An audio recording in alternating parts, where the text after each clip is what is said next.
Salut à tous, c'est Alexandrien. Aujourd'hui on se retrouve pour une nouvelle vidéo et plutôt même pour une série de vidéos sur la SARL. Donc après avoir fait une série de vidéos sur la SAS il y a quelques semaines, et bah là on va attaquer une série de vidéos sur la SARL.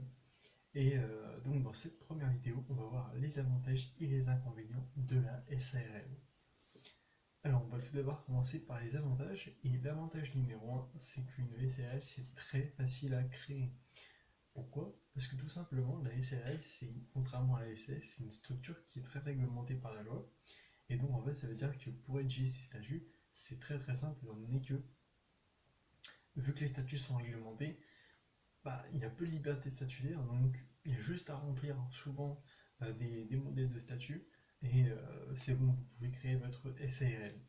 Donc ça, c'est un point qui est très important, parce que du coup, ça veut dire que si on n'a pas beaucoup de connaissances en gestion ou en juridique, et bah, tout simplement, on peut très facilement créer sa société sans se casser la tête avec ce côté-là. Bon, contrairement dans une SAS où on a vu que il va falloir se poser un certain nombre de questions pour éviter de se faire avoir et d'avoir des statuts qui sont mal rédigés. Ensuite, deuxième avantage de la SARL, c'est que c'est facile à gérer. Étant donné que c'est également une structure qui est très réglementée, ça veut dire que dans les statuts, c'est pas les statuts qui vont définir le fonctionnement de la SARL, mais plutôt la loi. Donc ça veut dire qu'on a juste à se référer à la loi, et donc c'est très simple à trouver des informations sur comment est-ce qu'on gère sa SARL, et donc pour chaque étape dans la gestion de la SARL, et bah, tout simplement sur Internet, on trouve très facilement les modèles de différents documents. Donc c'est très simple de trouver des informations qui sont pertinentes sur la SARL, notamment pour par exemple tout ce qui est assemblée générale. Donc ça aussi c'est un point qui est non négligeable, étant donné que quelqu'un qui s'y connaît pas, qui n'a pas envie de se casser la tête avec ça, et bah en ayant une SARL, et bah ça va être tout simplement beaucoup plus simple pour lui. Il aura juste à aller sur internet, chercher les documents, et voilà, ça sera fait. Alors que pour une SAS, ça va être plutôt les statuts qui auraient fallu bien rédiger auparavant. Enfin voilà, donc ça veut dire qu'il y a des questions en moins à se poser. Donc ça veut dire que c'est beaucoup plus simple. Ensuite, alors troisième avantage de la SARL, c'est que on a une responsabilité limitée, étant donné que dans son nom, eh ben, la SARL c'est une société à responsabilité limitée. Qu'est-ce que ça veut dire? Tout simplement, si je crée une SARL, eh ben, si l'entreprise fait faillite, et ben, les associés n'auront pas à rembourser les dettes de la société, tout simplement. Par contre, ce qu'il faut faire attention, c'est que souvent en cas d'emprunt, et ben, la banque demande la caution soit des associés, soit du gérant ou des deux. Et donc là, par contre, oui, il y aura une responsabilité illimitée envers les dettes pour lesquelles il y a une caution. Donc il faut tout de même faire attention à ce point-là. Et dernier avantage de la SARL, c'est qu'on va pouvoir créer une SARL de famille. Bien sûr, il faut respecter les conditions qui sont posées pour créer sa SARL de famille, mais du coup, ça permet donc de ne pas être soumis à l'IS, mais être à l'IR. Donc en fait, la SARL de famille, ça peut être des moments intéressants lorsqu'on crée dans un cadre familial proche, même très proche, une, une SARL. Et donc, ça peut être une possibilité, une option pour sa SARL. Alors, maintenant, on va pouvoir passer aux inconvénients de la SARL, étant donné que certes, il y a des avantages, mais il y a également des inconvénients. Le premier inconvénient va être que le gérant, s'il est associé et qu'il est majoritaire dans le capital, et bien tout simplement, il sera soumis au RSI.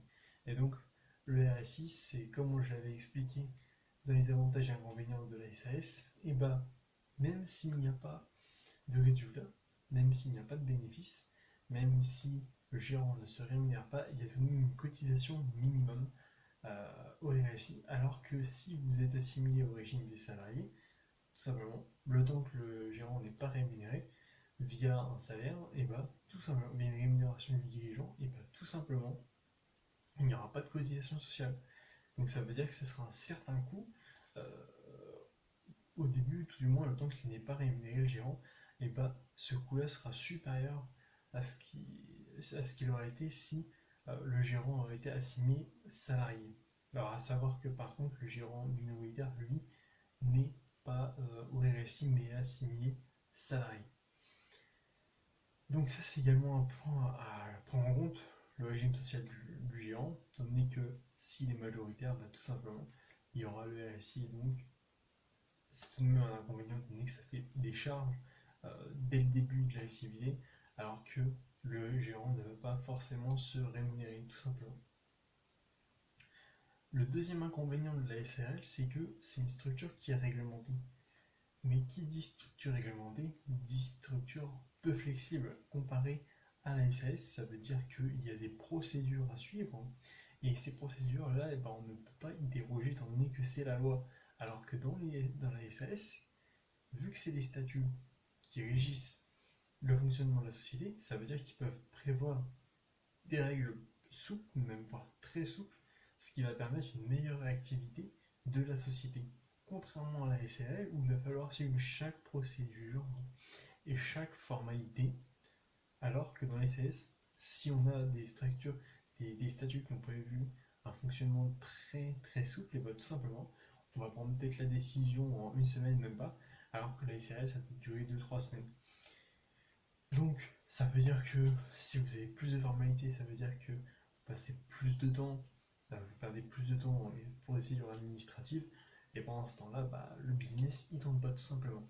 Donc, c'est un point également à prendre en compte, étant donné que euh, c'est le revers de la médaille du fait que ce soit facile à créer et à gérer, parce que tout simplement, lorsque vous avez des changements où il fait très rapide, et bah, la réactivité est pénalisée par les procédures administratives, tout simplement étant donné que c'est la loi qui régit la société et que certaines procédures vont être assez lourdes, ou du moins beaucoup plus lourdes que pour une SAS, tout simplement. Et maintenant, le dernier inconvénient de la SRL, ça va concerner l'imposition des dividendes qui sont versés aux géants.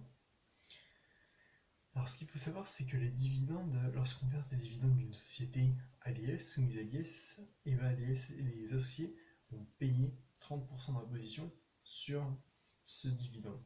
En comparaison, si on est rémunéré via un salaire, une rémunération, et bah, il n'y aura pas sur les dividendes des cotisations sociales. Donc ça veut dire que vous êtes moins imposé si vous versez des dividendes en tant que gérant ou dirigeant d'une entreprise que si vous vous rémunérez via les revenus du travail, tout simplement. Sauf qu'en fait, pour éviter cette optimisation-là, qui est très simple, et ben en fait, si le gérant perçoit plus de 20%, perçoit des dividendes qui sont supérieurs à 20% du montant du capital social, et ben tout simplement, il va devoir payer des cotisations, il y aura des cotisations sociales sur ces dividendes qui lui seront versés. Donc ça veut dire que si on a une société qui a un capital social de 20 000 euros, si le gérant perçoit plus de 4 000 euros de dividendes, et bah dans ce cas, il y aura des cotisations sociales ces, euh, sur ces dividendes qui sont soit le RSI ou soit les cotisations sociales du régime des salariés si c'est un gérant qui est minoritaire. Donc ce point-là également, c'est à prendre en compte, étant donné que si vous êtes une personne qui veut uniquement se rémunérer, si votre gérant ou votre dirigeant veut uniquement se rémunérer via des dividendes pour optimiser son imposition, bah là, ça ne sera pas favorable pour lui, étant donné que selon le montant du capital social, eh ben, il peut être soumis aux cotisations sociales, et donc ça veut dire que euh, son dividende va fortement baisser, ça va entraîner quand même pas mal de charges.